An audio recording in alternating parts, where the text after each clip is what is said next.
నమస్కారం అండి. సో, విజయ్ దళపతి ఇష్యూ ఇప్పుడు సోషల్ మీడియాలో హల్చల్ రేపుతోంది. ఈ టీవీకే పార్టీ అధినేత అయ్యుండి, ఇంకా రాజకీయాలలో ముందుకెళ్తూ ఉండగా, ఈ టైంలో ఈ న్యూస్ ఏదైతే ఉందో, అంటే ఎక్స్ట్రా మ్యారిటల్ అఫైర్స్ పెట్టుకోవడం, అండ్ ఆ న్యూస్ రావడం, విడాకులు, డివోర్స్ ఇవన్నీ కూడా అసలు ఇది ముందుగా అతని పార్టీని గానీ, అతన్ని గానీ ఎలా ప్రభావితం చేసే అవకాశం ఉండొచ్చు? ఖచ్చితంగా ఈ టైంలోనే అవుతాయి ఇటువంటివన్నీ కూడా. దీనికి 2-3 కారణాలు ఉంటాయి. ఆ మధ్యకాలంలో త్రిషతో ఈయనకేదో సంబంధం అంటగట్టి ఎవరో రాజకీయ నాయకుడు మాట్లాడితే అంటే ఇప్పటికీ కూడా అదే కొనసాగుతోంది. త్రిష వెంటనే రెస్పాండ్ అయింది. ఎందుకు నన్ను లాగుతారు, మీ మీద లీగల్ యాక్షన్ తీసుకోవాల్సి వస్తుంది, ఇంకొకసారి నా పర్సనల్ లైఫ్ గురించి ఇట్లా తప్పుడు డిఫమేషన్ ఏమన్నా చేస్తే ఖచ్చితంగా నేను యాక్షన్ తీసుకున్నాను గట్టిగా స్టేట్మెంట్ ఇచ్చింది.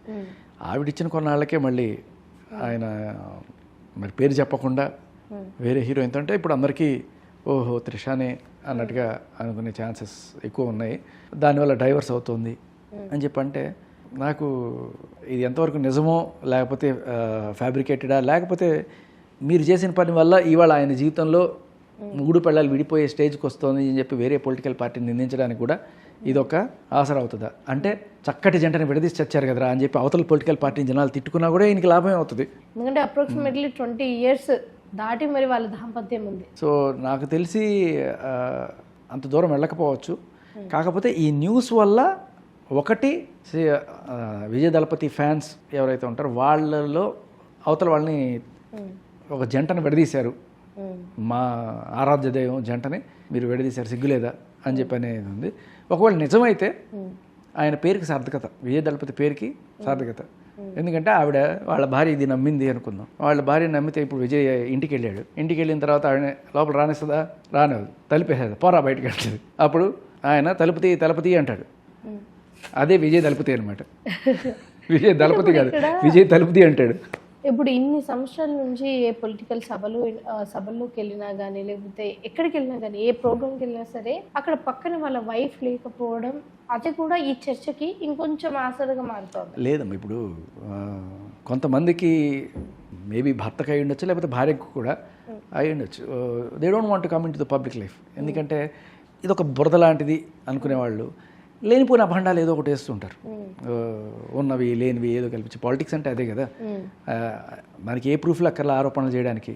ఏదైనా ఇది కంటే అదిగో పులి అనే టైప్లో ఉంటాయి అక్కడ.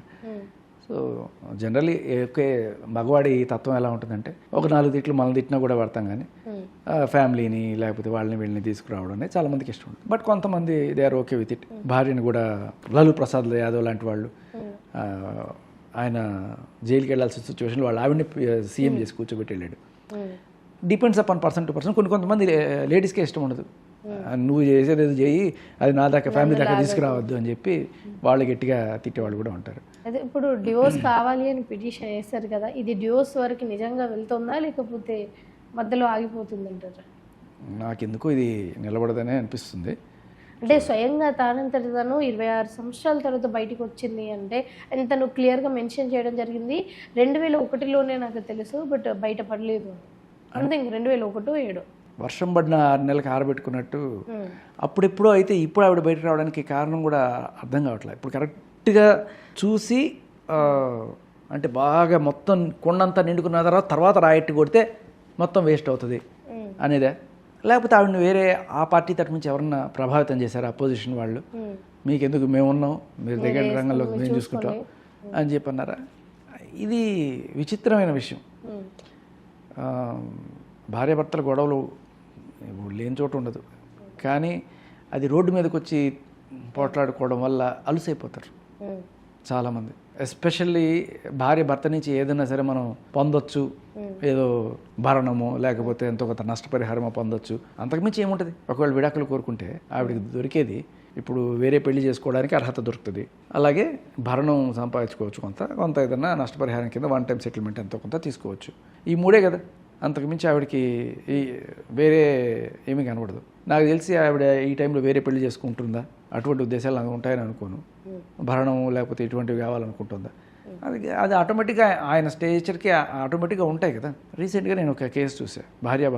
భర్త బాగా ఉన్నాడు, భార్య ఆయన్ని బేస్ చేసుకొని ఆయన ఇచ్చిన ఫ్రీడమ్ తోటి, ఫైనాన్షియల్ ఫ్రీడమ్ తోటి ఓ కంపెనీలు పెట్టుకొని బాగా సంపాదించింది. కట్ చేస్తే ఒక రోజున ఏదో భర్త వేరే సంబంధం పెట్టుకున్నాడని ఆరోపిస్తూ నాకు విడాకులు కావాలి అని చెప్పి విడాకులతో పాటు నాకు అది కావాలి ఇది కావాలి నాకు ఆస్తిలో సగం కావాలి అని చెప్పి రకరకాల సెటిల్మెంట్లు పెట్టింది. భర్త మొత్తానికి సరే ఏమేమన్నా ఏముంటుంది కోర్టులోనే చూసుకుంటాను అని చెప్పి కోర్టుకి గట్టిగా ఏమి సెటిల్మెంట్కి ఒప్పుకోవాలి. Out of the court settlement ఒప్పుకోవాలి.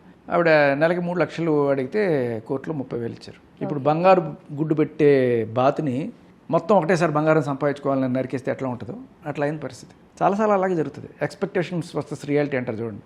పృథ్వీ గారి కేసు ఉంది కదా, మన అమ్మదనమ్మ బత్తాయి అంటారు ఆయన కేసులో కూడా ఇలాగే ఫస్ట్ ఎంతో 2 లక్షలు 3 లక్షలు ఇచ్చారట నెలకి మన భార్యకి.